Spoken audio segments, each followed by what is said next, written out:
Alfredo, ¿qué tal? ¿Cómo va? ¿Cómo estás, Vamos a Ricardo? abordar los problemas del señor Muñoz. Yo creo que es un síntoma ese, que un periodista informado y muy informado, como es tu caso, se haya confundido para el Graf y casi sale los problemas del señor Muñoz, es un indicador del primer problema del cual yo quiero hablar, que tiene hoy el ministro Guzmán. El ministro Guzmán insistió mucho en que Argentina necesitaba arreglar con el fondo y que ese arreglo con el fondo suponía la autorización parlamentaria para endeudarse y los memorándum que formaban parte de esa autorización para tomar el crédito, un crédito de facilidades extendidas, y que finalmente eso no salió. ¿Por qué? Bueno, porque se fracturó el oficialismo, porque iban a votarle en contra al presidente algunos miembros de la bancada oficialista y porque Juntos por el Cambio acercó la idea de decir, bueno, yo puedo apoyarlo, pero sáqueme esta parte del memorándum porque yo voy a apoyar, voy a dar el consentimiento parlamentario para que usted se endeude, pero, y con esa deuda pague el stand-by que está caído, pero a cambio de eso, sáqueme el artículo segundo, lo dijimos el programa pasado. Claro. Probablemente el gobierno lo puso también para negociar, pero Guzmán insistía mucho en esa necesidad. De hecho, en la reunión de comisiones conjuntas de la Cámara de Diputados, varias veces surgió ese tema, ¿no? Bueno, finalmente el gobierno lo retiró. Hasta uno tiene la sensación que en esa negociación Guzmán tuvo un rol relativamente secundario porque lo llevó adelante el presidente de la Cámara de Diputados, Massa, básicamente. Y entonces yo creo que Guzmán ha quedado un poco desdibujado. Te apunto algo con respecto a esto de desdibujado. En la reunión de Guzmán con los senadores, Fellner le pegó una apretada realmente muy importante, que lo puso en compromiso. De todo esto que decía el artículo 2, se lo preguntó él a Guzmán para que Guzmán le diera la información. Bueno, y la situación para Guzmán en esa reunión, obviamente, tiene que ser incómoda. Había cuenta que su discurso era la totalidad, es decir, la autorización de endeudamiento y el memo, ¿no? Los dos memorandos.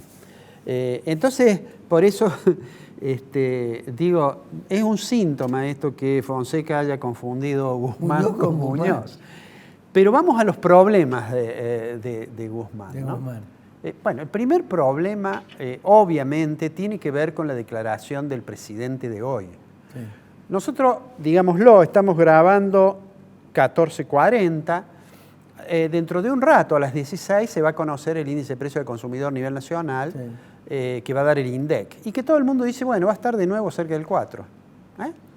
Con lo cual va a estar acumulando, digamos, el 8 en el primer bimestre. Sí. Y va a ocurrir esto que decís vos, que va a significar que marzo también va a tener un nivel alto. Entonces, bueno, el presidente ha dicho, el viernes comienza la guerra contra la inflación, ¿no? Claro, bueno, realmente a vos te parece insólito. Una declaración casi desopilante, pero me parece bien que lo diga. El problema es que nadie le cree. Porque ha tenido demasiadas idas y venidas. Por ahí toma una decisión, tomaron una decisión de crear una oficina, una unidad por problemas de resiliencia y a los 2 días la Secretaría la disuelven. De las buenas noticias. Sí, bueno, la disuelven. De la alegría. Bueno, entonces está como esta sensación de muy poca credibilidad y entonces esperaremos a ver qué dice el viernes. De hecho, el gobierno ha venido tratando de luchar contra la inflación como ha podido, ha bajado un poco también el déficit en su momento, ha tratado de acordar precios, en fin. Veremos qué nuevo instrumento puede agregar a eso. Pero ese problema, mi impresión es que al fin del primer trimestre, la pauta que dice el memorándum para inflación entre el 38 y el 48 ya va a tener que ser revisada. Sí. Porque cuando se anualice el valor del primer trimestre, aún o suponiendo que se puede reducir un poco más adelante, y va a estar en el 50%. Entonces, ese es un problema. A ese problema se le suma otro que quizá permita disimular las dificultades domésticas. Y que es esta tragedia humana, diría yo, que es la invasión de Rusia a Ucrania. Bueno, eso ha disparado precios y el disparar esos precios va a afectar seguramente a la Argentina. De hecho, en algunos de nuestros commodities ya lo hace, porque los precios internacionales han aumentado. Eso ha llevado al gobierno, tomó una decisión de fin de semana, que fue cerrar el registro de exportaciones para las harinas y los aceites. ¿Y cómo será que hay, yo diría, una especie de hipersensibilidad política respecto a las medidas del gobierno, que inmediatamente salieron el sector que se sentía afectado, el sector vinculado a las exportaciones del agro, salieron inmediatamente, incluso la oposición. Fíjate, hoy el diario La Nación tiene un título que dice: peligra la sesión del jueves para aprobar en senadores. Y se lo adjudica el hecho de que el gobierno haya hecho estas cosas, ¿no?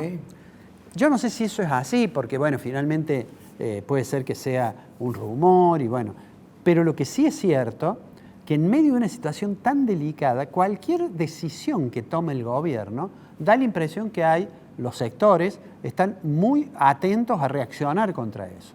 ¿Y por qué lo hacen? Bueno, lo hacen básicamente porque perciben una debilidad en el gobierno. Y el ministro Guzmán, que su ocupación central era ser el ministro de Deuda, lo hemos dicho muchas veces, que era el cierre final, porque había renegociado la deuda con los tenedores privados y porque con el fondo parecía que ya estaba el acuerdo, bueno, finalmente el acuerdo sale sin la aprobación de algo que él quería que se apruebe. Entonces digo, casi seguro, supongamos que se apruebe, ¿no es cierto? Yo he dicho muchas veces acá que yo creo que debe aprobarse, le deben autorizar a endeudarse al gobierno para poder pagar los distintos vencimientos. Y yo creo que el martes que viene, cuando nos volvamos a reunir, lo vamos a hacer con la noticia de que fue aprobado. Creo yo eso, ¿no?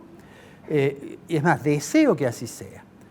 Pero ni bien empiece a andar eso, y se entren a revisar entonces, ya no como un problema del Parlamento, sino como un tema esencialmente del Poder Ejecutivo, y cuando vengan las misiones a controlar la evolución, van a empezar a revisarse. Es decir, como se dice a veces en el lenguaje del fondo, en algún momento el ministro Guzmán, si sigue siendo ministro, va a tener que pedir un waiver, es decir, como un perdón por alguna meta no cumplida, o rediscutir alguna de las metas que tiene establecidas allí.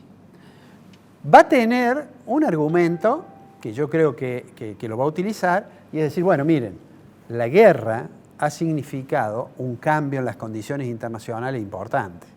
Los precios internacionales de los commodities se han disparado.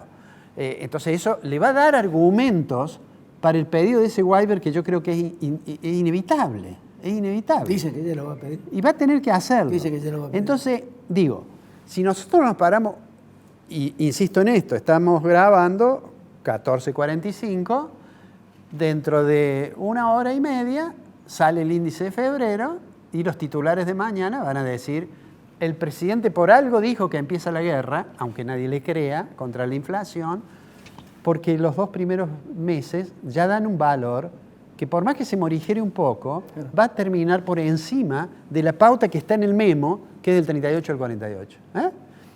Digo, el gobierno me parece que va a ir adquiriendo gradualmente la conciencia de que tiene una debilidad motivada más que por fortaleza de la oposición, ¿no? Por debilidad de la alianza propia. Sí, sí. Porque en realidad las críticas más severas a la política económica no han venido de, digamos, gente que esté fuera del gobierno. Las más severas han sido de adentro. ¿No? Porque uno espera que de afuera se le diga, bueno, el gobierno está desorientado, el gobierno no tiene política de largo plazo, el gobierno tiene dificultades para el manejo de las cuentas públicas, el gobierno quiere que haya, no quiere reducir planes porque eso le viene bien políticamente, lo que sea. Es tanta la debilidad que tiene Fernández que si no fuera por Massa, que articuló con Juntos por el Cambio el arreglo de sacar el artículo 2, Fernández se caía. Sí, yo creo que Juntos por el Cambio se lo vas a poder preguntar a Santos, que te va a visitar. Sí. Pero yo creo que tenía decidido acompañarlo porque la premisa era, bueno, nosotros no vamos a terminar siendo una especie de partícipes necesarios de una caída en el abismo, que era, digamos, no aprobar nada. Pero digo, esto de la debilidad, bueno, a tal punto que vos le decís Muñoz en vez de decirle Guzmán, pero digo, es muy delicado, porque un gobierno, en los Estados Unidos le suelen llamar pato rengo eso, Pato rengo. Un gobierno que está en una situación de tanta debilidad, es muy difícil hacer política económica. Claro. Probablemente a Guzmán le convendría, ni bien se apruebe esto, volverse a las clases de Columbia, de la Universidad de Columbia, porque tiene por delante 2 años que va a sufrir muchísimo. Porque el gobierno va a tener que... Ahora, yo creo que el martes que viene va a estar aprobado y van a empezar las medidas.